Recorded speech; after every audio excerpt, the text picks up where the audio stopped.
Halo Sobat Kepo, what's up bro? Ya gua harap kalian semua selalu sehat dan juga bahagia. Selamat datang kembali di channel Pemersatu Baki.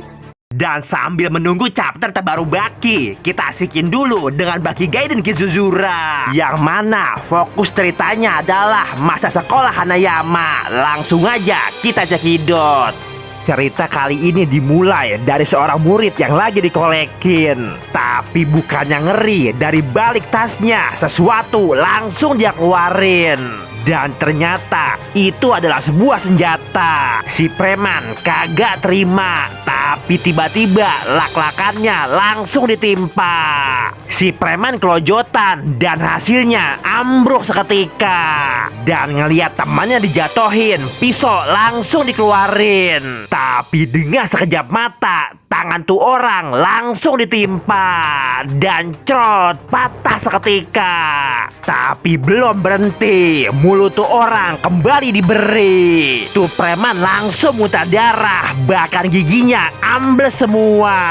Satu orang sisanya dibuat ketakutan. Tapi setelah jawaban dia dapatkan, akhirnya tetap aja tuh orang ditimpa sekalian. Kemudian cerita berganti ke sekolahan. Dan akhirnya dia dan Hanayama saling berhadapan. Baru pertama ngeliat, dia langsung mengakui kalau Hanayama adalah orang hebat. Bahkan katanya preman sekalipun bakal kabur ampun-ampun. Kepada Hanayama, dia berkata kalau namanya adalah Monma, seorang senior sekaligus kapten kendo di sekolahan. Dia pun berkata kalau nggak seharusnya lo ikut campur urusan senior. Secara katanya lantaran sekolahnya dianggap lemah oleh sekolah lain, makanya dia sengaja buat pelatihan agar sekolahnya kagak diremehkan. Dari pagi sampai sore dia memberikan pelatihan, dan itu semua dia lakukan demi kebaikan. Kemudian tiba-tiba senjata langsung dikeluarkan sambil ngomong tangan kosong gak bakal bikin lo kepotong.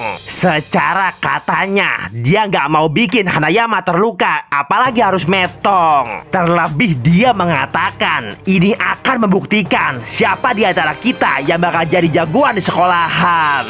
Bahkan dengan bangga dia mengatakan tingkatan dalam bela diri kendo itu berarti 3 kali lebih tinggi dari bela diri biasanya. Dan dalam kendo gua ada di tingkat keempat, maka itu berarti lo harus ada di tingkat ke-12 untuk bisa ngalahin gua. Tapi seketika baju Hanayama dibuka, saat itu juga dia langsung terperangah. Bahkan saat dia dikasih pedang beneran, dia semakin gemeteran. Terlebih lagi Hanayama minta buat tukeran senjata. Tapi kemudian seketika senjatanya dihempaskan, saat itu juga langsung hancur berantakan. Dan melihat apa yang terjadi, dia langsung kicap, kagak bereaksi. Secara gurunya pernah berkata kalau hal kayak gitu cuma bisa dilakukan oleh Miyamoto Musashi. Bahkan saat itu juga Hanayama langsung minta agar tuh orang langsung menyerangnya.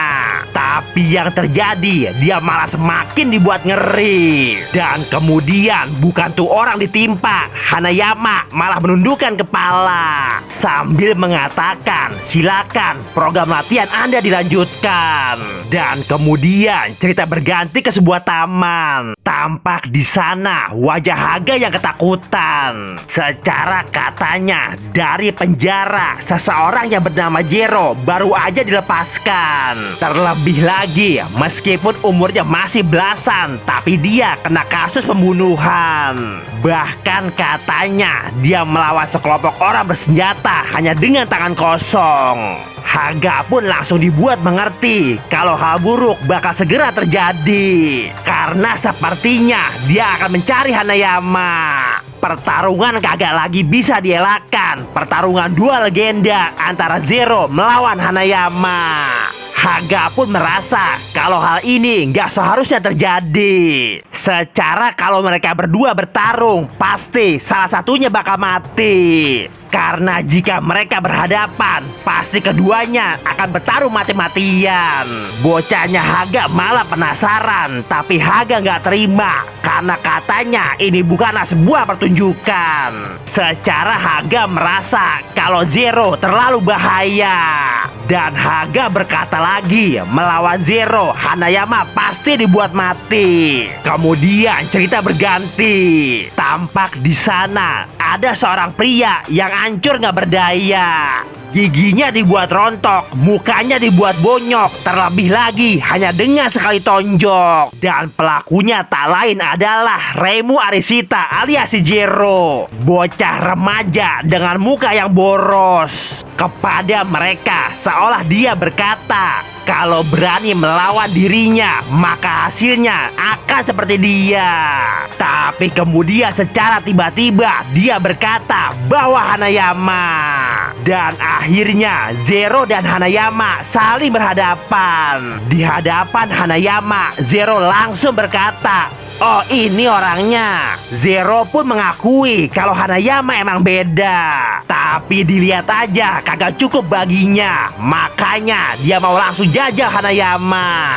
Haga langsung dibuat ngeri. Secara dia merasa kalau Hanayama bakal dihabisi. Tapi tiba-tiba kepada Haga, Hanayama berkata, lantaran nih orang kagak bisa pakai omongan, terlebih lagi kita lagi kagak di sekolahan, makanya Hanayama minta kalau apa yang entar lo lihat sebaiknya dilupakan. Hanayama buka kacamata, sementara Zero tampak bahagia. Tapi kagak pakai bilang, Hanayama langsung dia serang. Dengan sekuat tenaga, muka Hanayama dia timpa. Tapi Hanayama masih bertahan. Bahkan seketika dia langsung melakukan pukulan. Dengan sekuat tenaga, muka si Zero langsung ditimpa, dihempas keras ke bumi. Dan akhirnya si Zero yang katanya bang jago kagak bangun lagi. Dan kepada Haga, Hanayama langsung mengatakan kalau kejadian ini sebaiknya jangan sampai diviralkan. Kemudian setelahnya Hanayama langsung pergi meninggalkan Zero yang kejengkang kayak babi. Dan dari Hanayama kita dapat pelajaran, karena semua hanya titipan, maka nggak perlu untuk dipamerkan, kecuali otong. Lalu bagaimanakah kelanjutan cerita Hanayama? Ya kita bikin asik aja di video gua yang selanjutnya.